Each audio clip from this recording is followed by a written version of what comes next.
샬롬. 샬롬. 오늘 본문의 주제는 믿음은 바라는 것들의 실상이라는 그런 주제입니다. 역설적으로 얘기하면 아직 보지 못해서 얻지 못한 것이 아니라 보이지 않아도 하나님의 때에 여러분들께 하나님의 약속을 주시겠다는 겁니다. 그런데 이렇게 우리가 약속을 얻지만 눈에 보이지 않거나 눈에 보이는 것으로 세상을 판단해서 실수하거나 오해할 때가 참 많습니다. 눈에 보이지 않아서 하나님이 나를 사랑하지 않아, 나는 능력이 없어, 나는 버림받았어, 이런 그릇된 판단을 한다면 눈에 보이는 것을 보고 그 사람이 초라한다든지 그 사람이 무능력한 것을 보고 업신여기거나 또는 다르게 행동할 때 있다는 것입니다. 예수님께서 공생애를 시작하면서 그의 고향에서 말씀을 선포할 때 그 고향에서 정말 위대한 말씀, 생명을 구하는 말씀이 선포됐는데 오히려 동네 사람들은 오히려 그들을 무시했습니다. 그 당시 얘기가 누가복음 4장 24절에서 25절의 배경에 이렇게 증명이 되어 있습니다. 또 이르시되 내가 진실로 너희에게 이르노니 선지자가 고향에서는 환영을 받는 자가 없느니라. 내가 참으로 너희에게 이르노니 엘리야 시대에 하늘이 3년 6개월간 닫히어 온 땅에 큰 흉년이 들었을 때 이스라엘에 많은 과부가 있었을 때 엘리야가 그중 한 사람에게도 보내심을 받지 않고 오직 시돈 땅에 있는 사렙다의 한 과부에게 뿐이었으며 또 선지자 엘리사 때에 이스라엘에 많은 나병 환자가 있었을 때 그 중에 한 사람도 깨끗함을 얻지 못하고 오직 수리아 사람 나아만 뿐이었느니라. 아멘. 예수님께서 이런 얘기를 하신 거예요. 내가 고향 땅에서 선지자가 인정받지 못하겠다는 것입니다. 왜 그럴까요? 너무 어릴 때부터 가깝게 보고 친하게 보고 허물 없이 지내다 보니까 지금 그 사람이 얘기하는 것에 대해서 그 가치가 떨어져 있는 거죠. 그러면서 예를 들었습니다. 만약에 이 예를 예수님이 들지 않았으면 우리가 구약의 이 엘리야 시대 때 있었던 얘기가 좀 이해하기 어려울 텐데 엘리야 시대 때 3년 반이나 가뭄이 들었으니까 얼마나 많은 사람들이 먹고 마시는 것에 대해서 고통받았겠습니까? 그리고 그 당시에는 과부들도 많아서 힘들었을 때 엘리야가 한 과부 집에 가서 한 행동이 있었습니다. 그 상황을 하나님을 알지 못하는 사람들은 오해할 수 있는데 예수님이 설명했던 것입니다. 오늘 그 상황을 통해서 여러분들에게 닥쳤던 눈에 보이는 것과 눈에 보이지 않는 것에 대한 얘기를 좀 생각해 보기를 원합니다. 그때 얘기가 이런 것입니다. 열왕기상 17장 8절부터 16절에 있었던 얘기인데요. 배경이 뭐냐면 하나님의 말씀이 선지자 엘리야에게 임했습니다. 그래서 엘리야에게 뭐라 그러냐면 너는 시돈에 속한 사르밧이라는 곳에 가서 거기서 머물라는 것입니다. 그래서 그곳에 사르밧이라는 곳에서 과부에게 명해서 내게 먹을 것을 주겠다는 것입니다. 그래서 이 엘리야가 일어났습니다. 그 말씀을 보니까 그가 일어나 사르밧으로 가서 성문에 이를 때 한 과부가 그곳에서 나뭇가지를 줍는지라 이에 불러 이르되 청하건대 그릇에 물을 조금 가져다 내게 마시게 하라. 예전에도 하나님의 종들은 특별하게 자기가 먹을 양식을 꾸미지 않아서 다른 성도들의 도움을 받아야 먹곤 했습니다. 그리고 엘리야 시대 때 하나님을 섬기는 제사장들이 다 핍박을 받았기 때문에 사실은 이 제사장들도 먹고 마시는 것이 굉장히 힘들었습니다. 3년 반 동안 아합 왕의 잘못과 이스라엘 사람들의 범죄함으로 비가 하나도 오지 않았습니다. 한 해만 비가 오지 않으면 먹고 사는 게 어려울 텐데 3년 반 동안이나 비가 오지 않았습니다. 그런데 이 선지자 엘리야가 찾아간 것이 과부가 지금 나뭇가지를 줍는 거예요. 여러분은 다 지금 집에서 밥하게 되면 이렇게 전자레인지라든지 이렇게 스위치한 버튼 돌리면 불이 들어오겠지만 예전에 내가 어릴 때만 해도 나뭇가지를 주워다가 불을 피워서 밥을 해 먹어야 했습니다. 참 이 밥하는 것이 참 노동이었어요. 그러니까 나뭇가지가 어디 있겠어요. 풀 발라 다 말라 죽었는데 그래서 나뭇가지를 주워서 하는 그 과부에게 얘기하는 게 뭐냐면 내게 먹을 것을 달라는 얘기를 한 것입니다. 그러면서 얘기할 때 그가 가지러 갈 때 엘리야가 그를 불러 이르되 청하건대 내 속에 떡 한 조각을 내게로 가져오라 그랬습니다. 첫 번째 과부에게는 물을 좀 갖다 달라 그랬습니다. 근데 과부가 그것은 할 수 있을 것 같아 물을 갖다 가는데 거기다 하나 한 단계 더 합니다. 네가 물도 갖다 주면서 나에게 좀 먹을 떡 한 조각을 달라 그러는 겁니다. 사람에게 한 가지 부탁을 해서 그것이 힘든 과정에서도 들어주려고 했는데 이 과부에게 뭐냐면 먹을 것을 달라 그러는 것입니다. 이 과부가 뭐라고 그랬냐면 당신의 하나님 여호와 하나님이 살아계심으로 맹세하는데 나는 지금 떡이 없다. 다만 통에 가루 한 조각과 병에 기름이 조금 있어서 사실은 지금 이 나뭇가지를 주워다가 나와 내 아들이 음식을 만들어 먹고 그 후에는 굶어 죽을 것을 좀 준비하고 있었습니다. 라고 얘기를 하는 겁니다. 근데 엘리야가 그 사정을 알면서도 그럼 뭐라 하냐면 두려워하지 말고 가서 네 말대로 하려니와 먼저 그것으로 나를 위하여 작은 떡 한 개를 만들어 내게로 가져오고 그 후에야 너와 내 아들을 위하여 만들라. 이스라엘의 하나님 여호와의 말씀이니 나 여호와가 비를 지면에 내리는 날까지 그 통에 가루가 떨어지지 아니하고 그 병의 기름이 없어지지 아니하리라 하셨느니라. 아멘. 이것이 열왕기상 17장 13절 14절 말씀입니다.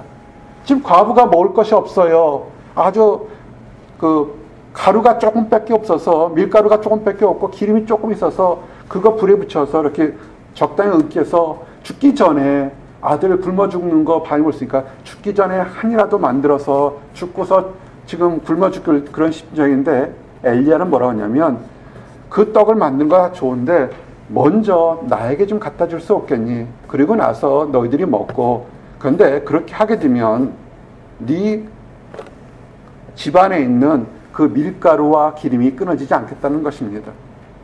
이 말을 현대말로 좀 이렇게 돌려서 얘기하면 이럴 겁니다. 너희들이 먼저 힘들고 어려운 것이 아닌데 하나님께 예배드리는 것을 먼저 하고 그 후에 너희들 일을 다음에 하면 어떻겠니라는 질문과 똑같은 것입니다.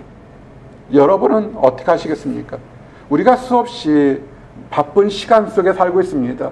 지금 이거 빨리 시간이 얼마 없는데 나를 위한 시간도 없어서 이거 지금 실험에 연주에 연구에 사업에 투자하고 나서 그 후에 잠깐 쉬고 나서 어떻게 될지 모르는데 하나님 뭐라 하냐면 그 짧은 시간을 우선 조금이라도 먼저 하나님께 드리고 난 다음에 네 것을 가지면 되지 않겠니?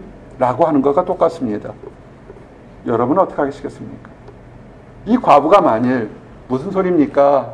나 어차피 굶어 죽는데 먹고 죽겠습니다 하고 그 조그만 빵덩이를 먹고 죽었다면 아마 이 과부에게는 기적이 일어나지 않았을 겁니다. 우리는 사실 수없이 많은 기적과 이적을 경험할 선택이 여러분 앞에 놓여 있습니다. 근데 어떻게 선택하느냐에 따라서 아무런 일이 일어나지 않거나 일어납니다. 이 과부는 참 놀랐어요. 혼자 과부가 돼서 혼자 했을 경우에는 그래 어제도 굶었고 오늘도 굶었으니까 그 빵 한 조각 안 먹어도 되고 그래 굶어 죽으리랴 그럴지 모르겠지만 사람 중에서 그리고 가장 여자들 중에서 강한 것이 뭡니까? 모성일 거라고요. 아이가 굶어 죽는 것을 어머니는 못 봐올 거라고요. 내가 굶어 죽어더라도 자녀한테 떡 한 조각을 먹고 나서 그 다음에 굶어 죽더라도 지금은 먹이고 싶은 게 어머니 마음인데 엘리야는 뭐라고 그러냐면 참 무지막지하게 내게 먼저 가져오라고 합니다. 이거 예수님이 얘기하지 않았으면 이단들이 먼저 내게 가져오라고 속일 수도 있고 근데 예수님은 이 말을 한 이유가 있습니다. 그 당시에 수많은 과부들이 있잖아요. 왜 엘리야가 찾아간 곳에서 역사가 일어난 것이 뭐냐면 순종이었던 것입니다. 하나님께서 내가 나에게 이것을 복종을 하게 되면 이것을 섬기게 되면 너의 집에 있는 밀가루와 기름이 끊어지지 않겠다고 하나님의 사람의 이름으로 선포했을 때 이 과부가 거기에 순종했다는 것입니다. 그랬더니 어떻게 됐습니까? 15, 16절 보니까 그가 가서 엘리야의 말대로 하였더니 그와 엘리야와 그의 식구가 여러 날 먹었으나 여호와께서 엘리야를 통하여 하신 말씀같이 통의 가루가 떨어지지 아니하고 병의 기름이 없어지지 아니하리라. 아멘. 정말 놀라운 역사들이 일어났습니다. 근데 예수님이 뭐라 하냐면 그 당시에 수많은 과부들이 이스라엘에 있었는데 사렙다 과부만이 그 말씀에 순종한 것처럼 지금 얼마나 선지자라고 해서 예전처럼 아주 화려한 옷을 입고 그 아론의 시대처럼 모세 시대처럼 이렇게 멋진 그 제복을 입은 그런 선지자가 아니라 엘리야가 어떻습니까? 쫓겨다니던 신세였습니다. 얼마나 비참했겠습니까? 거지와 똑같을 겁니다. 그런데 하나님의 이름으로 하나님을 먼저 섬기면 축복이 있겠다 할 때 이 과부는 순종했을 때 복을 받았던 것입니다. 무슨 얘기를 하고 싶었겠습니까? 여러분의 눈으로 보는 것으로 세상을 판단하지 마십시오. 우리 청년들 늘 얘기했을 때 눈에 보이는 화려한 것으로 그것이 인생의 전부라고 판단하지 마십시오. 이 보스턴에서 힘든 것이 뭡니까? 이곳에 화려한 것들, 명예만 얻으면, 무엇만 얻으면 될 것 같다는 환상에 잊지 마시기 바랍니다. 우리가 신문을 보십시오. 너무나 안타까운 일들이 참 많이 일어나고 있습니다. 태어날 때는 순서가 많지만 죽을 때 천국 가는 건 순서가 없는 것 같습니다. 부자들도 가난한 사람들도 오늘 갑자기 너무나 어이없이 삶의 생명을 마치는 것을 보게 되면서 여러분이 한 번쯤 생각해 보십시오. 내가 내 판단으로 열심히 달려가는 것과 하나님이 달려가라고 그래서 달려가는 것과 무슨 차이가 있는지를 한 번쯤은 생각해 보셔야 됩니다. 하나님이 열심히 달려가라 그럴 때는 달려가십시오. 그러나 내 판단으로 빨리 가면 무엇을 얻을 거라고 생각하면 솔로몬이 얘기한 것처럼 빠른 경주자라고 선착하는 것이 아니라는 것을 여러분은 아셔야 됩니다. 세상을 믿음의 눈으로 좀 바라보시기 바랍니다. 지금 내가 실패하고 남보다 못하고 남보다 건강하지 못하고 가진 것이 없는 것이 사람들 보기에는 부족하고 열등할지 모르겠지만 어쩌면 내가 부족하기 때문에 내가 아프기 때문에 남보다 느리기 때문에 한숨과 탄식 속에서 아버지 하나님하고 부르짖을 수 있는 기도가 있었다면 어쩌면 그 사람이 더 성공한 사람이 될 수가 있는 것입니다. 너무 잘나서 너무 뛰어나서 그리고 너무 많이 가져서 타락하고 범죄해서 하나님께 기도할 시간이 없고 하나님께 찬양할 시간이 없다면 그 사람은 오히려 문제가 될 것입니다. 예수님께서 공생애와 많은 사역을 하지만 사람들은 여전히 눈에 보이는 것, 내 판단을 믿습니다. 요한복음 1장 44절 46절 보니까 빌립은 안드레와 베드로와 한 동네 벳세다 사람이라 빌립이 나다니엘을 찾아 이르되 모세가 율법에 기록하였고 여러 선지자가 기록한 그 일을 우리가 만났으니 요셉의 아들 나사렛 예수니라. 나다니엘이 이르되 나사렛에서 무슨 선한 것이 날 수 있느냐? 빌립이 이르되 와서 보라 하니라.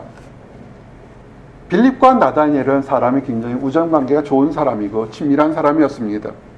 빌립도 나다니엘도 이스라엘의 메시아가 오기를 오랫동안 기다렸던 사람입니다. 빌립이 먼저 예수님을 만났습니다. 말씀을 들었습니다. 그리고 깨달았습니다. 아하! 모세로부터 시작해서 이 구약 성경에 얘기했던 그 사람이 그 메시아가 이 예수님이구나 하고 너무나 감동을 받고 기뻤습니다. 그래서 가장 친한 사람이 가장 사랑하는 사람에게 나다니엘에게서 내가 메시아를 발견했다. 와 보라 그랬습니다.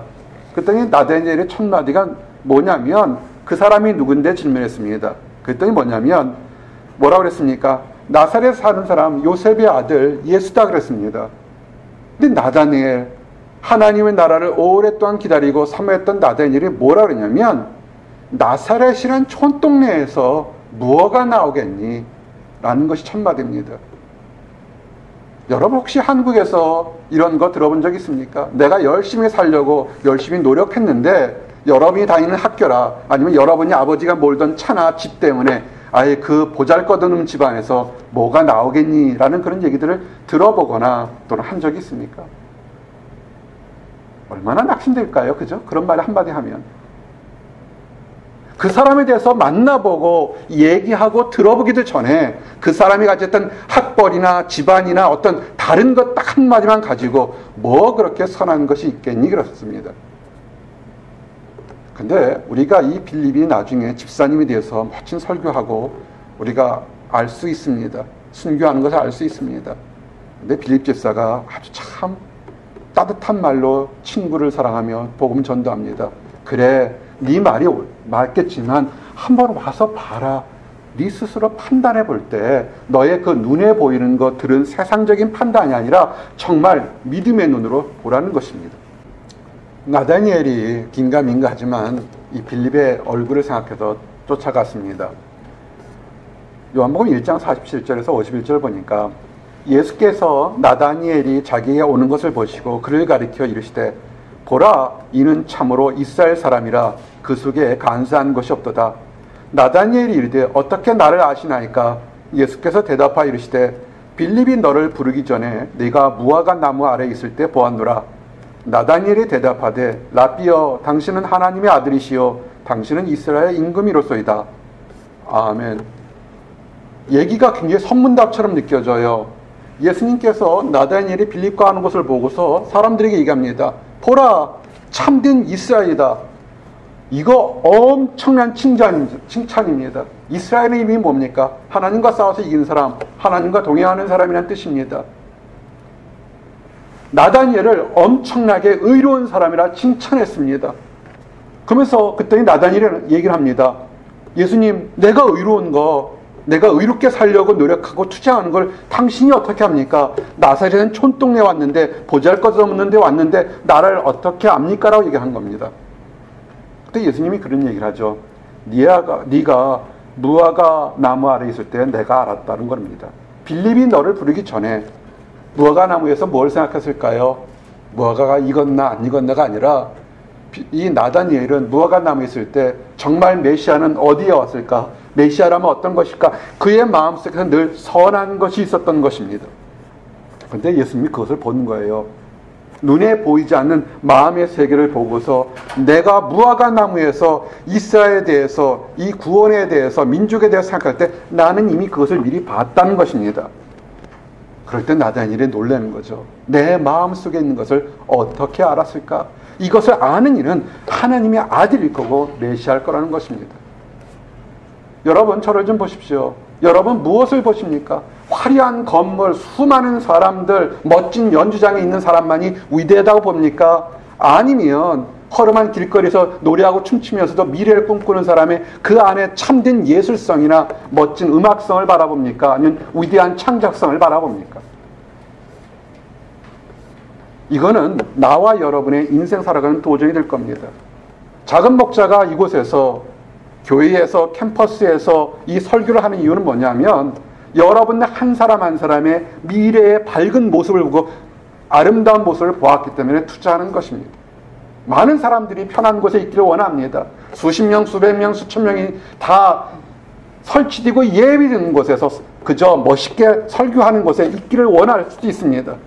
그러나 나는 청년들 한 사람 한 사람이 지금 보잘것없고 지금 때로는 속도 썩이고 지금 때로는 여러 가지 문제로 답답해하지만 그 속에 마음속에 하나님을 바라보면서 내 남은 인생을 어떻게 살아갈까 투쟁하고 기도하는 모습을 보게 된다면 정말 가치 있는 삶이 될 수 있는 것입니다. 나다니엘이 그랬다는 겁니다.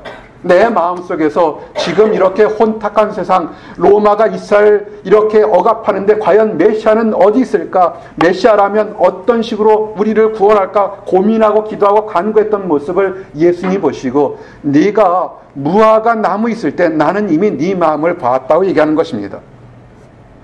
그럴 때 나다니엘이 나도 모르게 당신은 이스라엘의 임금이다 그랬습니다. 12제자 중에 누가 이렇게 예수님을 임금님이라고 직접 표현한 사람이 얼마나 있습니까? 하나님의 아들이라고 직접적으로 표현한 사람이 얼마나 있습니까? 나다니엘 굉장한 사람입니다. 처음 예수님이 공생애를 시작하는 얼마 되지 않았을 때 이미 예수님을 알아봤던 것입니다. 나다니엘도 믿음의 눈이 있었던 겁니다. 그런데 예수님이 더 멋있는 얘기와 우리에게 도전되는 얘기를 합니다. 예수께서 대답하여 이르시되 내가 너를 무화과 나무 아래에서 보았다 함으로 믿느냐? 이보다 더 큰 일을 보리라. 또 이르시되 진실로 진실로 너희에게 이르노니 하늘이 열리고 하나님의 사자들이 인자 위에 오르락 내리락 하는 것을 보리라 하시니라. 아멘. 이것은 나다니엘뿐만 아니라 우리 모든 사람들에게 하시는 겁니다. 지금 내가 너의 마음속에 있는 것까지 그것을 알았다고 나를 믿느냐? 잠시 후게 되면 내가 모든 사람들을 위해서 십자가를 위해서 죄를 사함으로 죽고 그 위에 부활해서 천사들이 오르락내리락하면서 수없이 많은 사람들에게 구원의 역사가, 죄 용서의 역사가, 새롭게 삶의 역사가 되어서 하나님을 마주보고 마치 우리의 조상 야곱이 하나님을 보는 사닥다리를 보고서 천사들이 오르내는 기도의 처소를 본 것처럼 모든 사람들이 예수 그리스도를 통해서 하나님 앞에 기도할 수 있는 모습이 그런 것을 볼 날이 올 것이라고 이해하는 것입니다. 여러분, 믿음의 눈으로 보십시오. 지금 눈에 있는 것으로 보는 것이 아니라 이 눈 밖에 믿음의 눈으로 보면 세상은 정말 아름다운 것입니다. 여러분, 단풍이란다. 울긋불긋한 단풍일 때 어떤 걸 생각하십니까? 멋진 나무들의 빨간 잎 또는 노란 잎들을 그렇게 생각하십니까? 그렇게 생각하십니까? 단풍 볼 때? 아마 대부분 단풍 그러면 그렇게 할 겁니다. 그럼 혹시 어떤 사람은 여러분들에게 주일 예배 전에 내가 사진들을 보내주었습니다. 아주 빨간색 잎사귀가 있는 그런 단풍이 든 나무와 노란색 잎사귀 든 나무를 보여줬습니다. 그리고 또 하나 사진을 보여드렸습니다.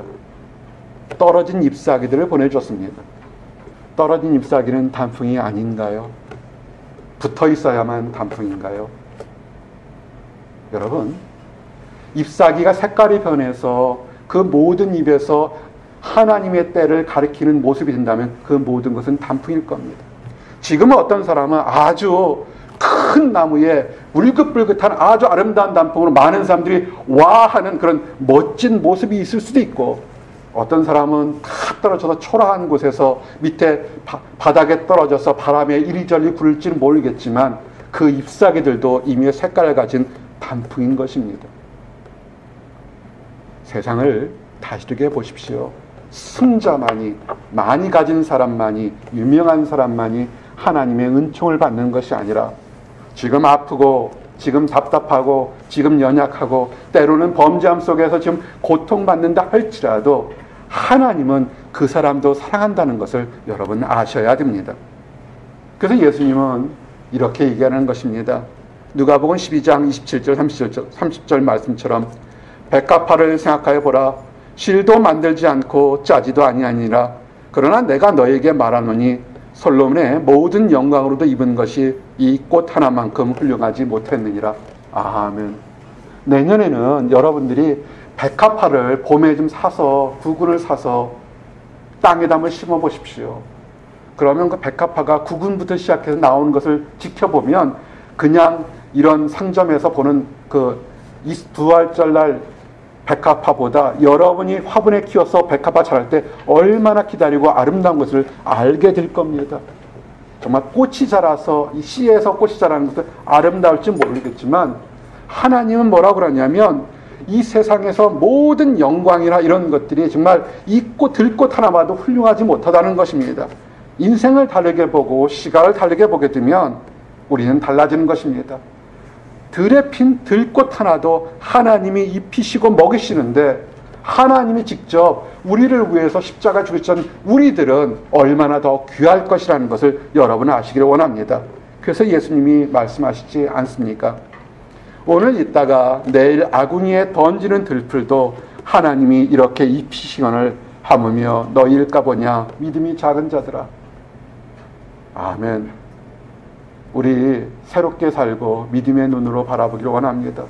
솔로몬의 많은 영광이 백합화 하나마도 못하고 그러나 그 백합화라 들풀 하나를 다 감싸주는데 그거보다 귀한 것이 나와 여러분이라는 것입니다.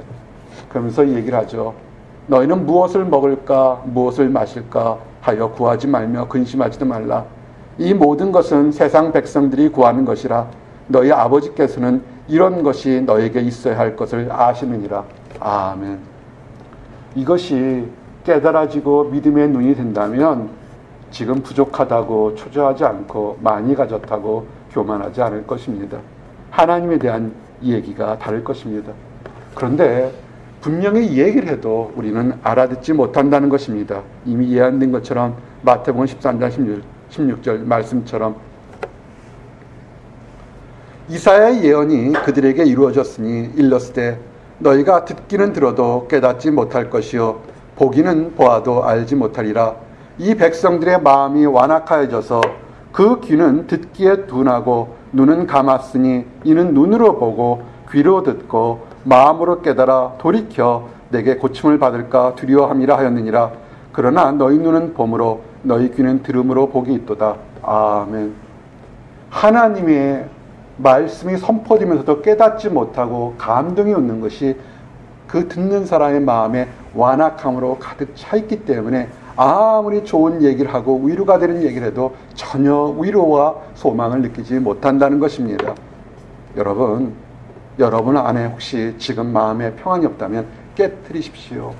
하나님이 위로의 말씀, 내 죄를 용서하겠다, 홍해가 갈라져라, 만나가 내려주겠다는 그 모든 말씀이 동일하게 나와 여러분에게 축복의 약속으로 지금 오고 있는데 우리가 초조한 것은 우리의 완악함으로 그것을 깨닫지 못하는 것입니다. 하나님 말씀을 듣고 하나님 말씀을 보는 사람, 말씀 보는 사람, 거기에 복이 있는 것입니다. 그럴 때 축복이 있는 것입니다. 그래서 이제 우리가 어떻게 해야 되는지에 대한 얘기를 좀 하기를 원합니다. 고린도후서 5장 7절 8절 말씀처럼 이는 우리가 믿음으로 행하고 보는 것으로 행하지 아니함이라. 우리가 담대히 원하는 바는 차라리 몸을 떠나 주와 함께 있는 그것이라. 아멘. 우리가 이 세상 살아갈 때 꼭 눈에 보이는 것만을 얻는 것이 확실한 것이나 축복이 아니라는 것입니다. 눈에 지금 보이지 않지만 하나님께서 내가 너희와 함께 하겠다고 약속한 그 말씀을 믿음을 보고 한 걸음 한 걸음 나아가기를 원합니다. 여러분, 우리가 그러면 눈에 아무것도 안 보이고 혼자 골방이 터져서 나만 하나님이 나를 보호하실 거라 이렇게 생각하라는 뜻이겠습니까? 그거는 아닐 겁니다. 기도할 때는 혼자 있으십시오. 그러나 성도들은 할 수만 있으면 자주 보십시오. 기도하지 않고 자주 있는 것가 아니라 자주 보십시오. 왜냐하면 사도 바울의 고백처럼 주야로 심히 간구함은 너희 얼굴을 보고 너희 믿음이 부족한 것을 보충하게 하려 함이라. 아멘. 성도의 교제가 뭔지 아십니까?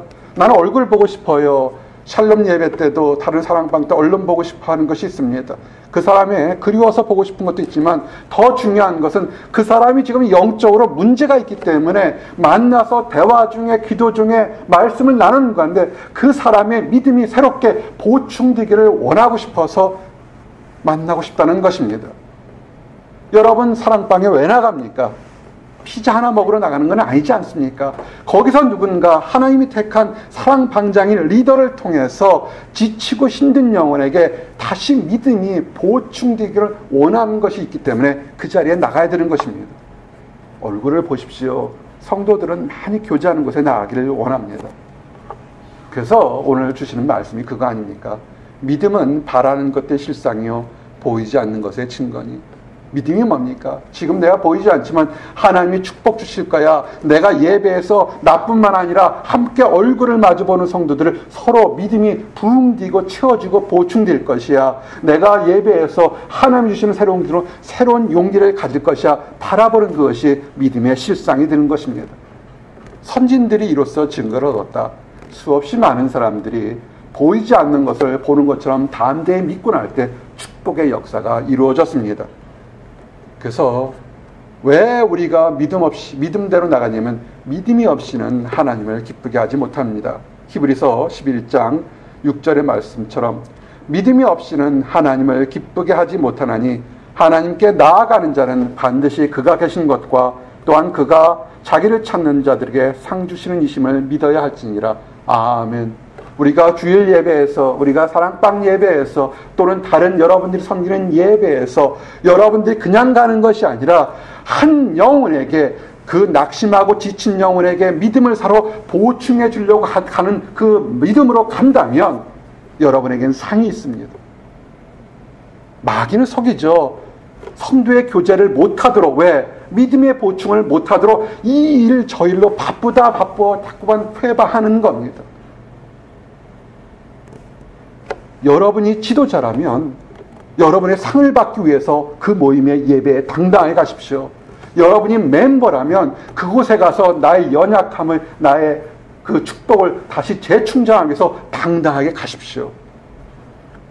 그것이 믿음이 있어야 하나님을 기쁘시게 합니다. 눈에 보이지 않고 지금 당장 아니더라도 하나님은 약속하신 것을 반드시 이룰 줄 믿습니다. 그래서 이제는 눈에 보이는 것을 보는 것이 아니라 보이지 않지만 믿음으로 세상을 보는 나와 여러분이 되기를 원합니다. 기도하시겠습니다. 하나님 감사합니다. 믿음은 바라는 것들의 실상이요 보이지 않는 것의 증거라고 축복해 주시고 도전해 주심을 인하여 감사합니다.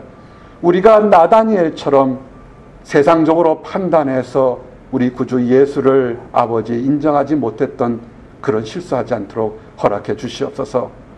아버지 빌립처럼 와서 보라 말씀하며 아버지 사도 바울처럼 우리 성도의 교제를 통해서 나와 그 사람이 우리 성도들이 서로 믿음의 보충을 할 수 있도록 인도하여 주시옵소서. 믿음으로 나아가서 하나님께 칭찬받는 모든 사람들이 될 수 있도록 인도하여 주시옵소서. 믿음이 없기에 하나님을 알지 못하기에 자기 길로 가는 사람들이 있습니다. 주여 불쌍히 여겨 주셔서 그들의 자리에서 돌아서서 하나님이 하신 말씀으로 새롭게 깨달을 수 있도록 인도하여 주시옵소서. 딱딱하고 냉랭한 슬픈 마음들이 녹아서 하나님 주시는 축복을 다 맛볼 수 있도록 인도하여 주시옵소서. 감사합니다. 예수 그리스도 이름 받들어 기도드렸습니다. 아멘.